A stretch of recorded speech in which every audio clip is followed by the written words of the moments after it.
Bonjour à tous, aujourd'hui je viens avec vous pour faire les pages 17 à 20 des équations différentielles. Il s'agit des équations différentielles du deuxième ordre. Qu'est-ce que ça veut dire? Qu'est-ce qu'on va devoir faire? Eh bien alors ici, deuxième ordre, il faut rappeler, et coefficients constants, rappelons le vocabulaire aussi. Donc les coefficients constants, ce sont les coefficients des différents degrés de y, de dérivation évidemment, puisque ici on parle du deuxième ordre, nous avons y dérivé 2 fois au maximum dans l'équation. Alors ici, on a un théorème qui ressemble énormément à une version qu'on avait pour le premier ordre. Eh bien ici, il s'agit de faire la distinction entre avec et sans second membre. Alors, sans second membre, qu'est-ce que c'est qu'un second membre? Ici, c'est ce qui n'a pas de y, ni de y' ou de y seconde. On résoudra en posant ce second membre-là égal à 0, et puis ensuite, on utilisera le second membre qui est dans l'équation. Alors une petite astuce ici, donc on va partir donc premièrement sur la partie sans second membre avec une équation où on pose le second membre égal à 0. Ici l'idée est toute simple, et bien puisque on voit que le second membre doit être un polynôme, et bien il va falloir ici que tout ce qui se passe de l'autre côté puisse se simplifier. Et donc on va avoir simplement une exponentielle comme formule pour y de x. Alors si y de x est ça, y' de x, qu'est-ce que c'est? Eh bien c'est l'exponentielle fois bêta, donc bêta puissance bêta x. Ensuite, eh bien, on aura besoin de y seconde, et y seconde, donc si on redérive ça, un nouveau bêta devient multiplication devant, donc un bêta au carré. Et ceci, on le remplacera donc dans l'équation sans second membre. On obtiendra ainsi une équation comme je vous le montre ici à l'écran. Donc ici, on remplace y seconde par la double dérivée de ceci, y et y' aussi. Qu'est-ce qui se passe? Eh bien, on va voir qu'on va pouvoir mettre en évidence notre exponentielle de bêta x. Donc ici, on voit le retour en force des exponentielles. Alors les exponentielles, on les aura pour la solution donc de l'équation sans second membre. Notre but ici, ça sera évidemment de trouver bêta puisque c'est la seule inconnue ici. L'exponentielle donc de x, eh bien ça va rester là, le x étant la variable de notre fonction y de x. Voilà, donc qu'est-ce qui se passe ici? C'est donc une équation du degré 2 que nous devrons résoudre. En effet, notre exponentielle n'est jamais égale à 0, elle est toujours strictement positive, et donc il va falloir s'intéresser aux différentes possibilités de solutions que l'on peut avoir pour notre polynôme. Eh bien, vous savez qu'avec les formules du discriminant, vous pouvez avoir 3 cas possibles. Delta, il peut être plus grand que 0, égal à 0 ou plus petit que 0. Commençons par un delta plus grand que 0. Eh bien, ça vous donnera 2 solutions réelles. Donc, on va noter bêta 1 et bêta 2 et qui vont rejoindre donc notre solution ici. Une constante fois l'exponentielle puissance bêta 1 plus une constante fois l'exponentielle bêta 2 x. Si delta est égal à 0, eh bien à ce moment-là, vous aurez un polynôme devant l'exponentielle. Et qu'est-ce qui se passe ici? Eh bien, on va retrouver nos complexes si delta est plus petit que 0. Et vous avez ici la forme générale qui est donnée sans démonstration donc dans cet encadré. Donc nous allons prendre maintenant un exemple numérique pour voir comment est-ce qu'on résout concrètement avec ce tableau et avec des valeurs numériques. Donc je vous propose de regarder ensemble l'exemple qui se trouve au bas de cette feuille et nous allons voir qu'on a une équation directement sans second membre.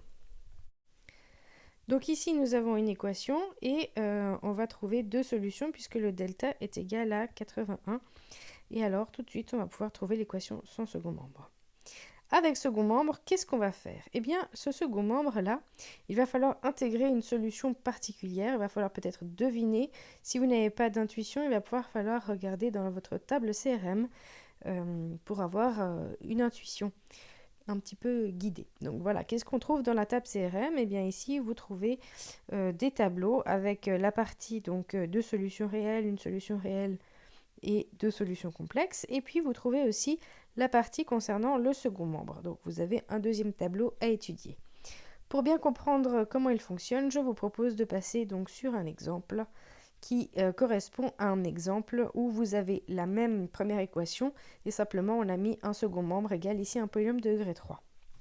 Donc ici, on a vu que la solution générale, c'est celle qu'on vient de faire. Et on va regarder notre tableau de la table CRM pour voir qu'est-ce qui se passe maintenant si on a un polynôme de degré, ici donc 3 comme second membre de notre équation. Donc il est important de regarder ça. Et alors on voit ici qu'on a un tableau qui nous dit si on a un polynôme de degré n, eh bien n ici chez nous il vaut 3, eh bien on doit prendre quoi? Eh bien pour notre solution particulière, on regarde dans la colonne de droite et on doit prendre un polynôme de degré n puisque le c est différent de 0. Donc, l'idée de la CRM nous dit qu'on doit prendre un polynôme de degré 3, polynôme général, et on le remplacera dans l'équation de départ avec second membre. Donc, on le dérive une fois, deux fois, puisqu'on voit que c'est ça qu'il y aura besoin d'utiliser dans l'énoncé. Et puis, on va intégrer donc toutes ces solutions dans l'équation avec donc notre second membre qui est notre polynôme de degré 3. À partir de là, quand on a donc remplacé tout ceci, eh bien on va avoir plusieurs inconnus. Donc là, on voit qu'on a A, B, C et D, 4 inconnus. Donc il faudra clairement poser 4 inconnus, 4 équations pour pouvoir résoudre. Donc on va premièrement bien regrouper tous les coefficients par degré de notre variable x. Et puis on va regarder quelles sont les équations qu'on va avoir. Donc le degré 3 d'un côté doit être égal au degré 3 de l'autre. Ensuite, ça nous fait notre première équation. Degré 2 égalisé au degré 2, degré 1 égalisé au degré 1, etc. Et donc vous aurez ainsi vos 4 équations pour trouver vos 4 variables. Attention ici, ça sera quelque chose d'assez simple, donc rassurez-vous, il n'y aura pas besoin de passer par matrice augmentée et compagnie. Donc ça se substitue assez rapidement pour trouver la solution générale. Et donc ce qu'on regarde à la première équation, c'est que déjà vous avez le A qui se trouve très très rapidement. Et dès que vous avez le A, vous pourrez ensuite voir que en l'injectant dans l'équation numéro 2, eh bien vous trouvez rapidement le B. Et donc dès que vous trouvez rapidement le B, eh bien avec le A, vous allez pouvoir injecter ça dans l'équation suivante pour pouvoir trouver le C et ensuite finalement arriver au D. Donc ici, à coup de substitution, ça va très très vite. Et puis vous allez pouvoir donc trouver la forme générale de votre polynôme. La polynôme qui est la solution particulière. Donc le théorème nous disait, une fois qu'on avait donc la solution générale sans second membre, on additionne la solution particulière. Et voici donc les fiches que nous venons de parcourir. N'hésitez pas à arrêter la vidéo, à regarder un passage, à lire sans écouter la vidéo. Et puis, une fois que vous avez bien compris, munissez-vous de votre table CRM et surtout, partez dans les exercices avec l'exemple pas trop loin pour pouvoir avoir un petit peu d'aide. Et donc, je vous propose l'exercice 3 de la série 4, mais commencez uniquement par le premier point. Voilà, c'est tout. Belle journée à tous et bon travail à tous.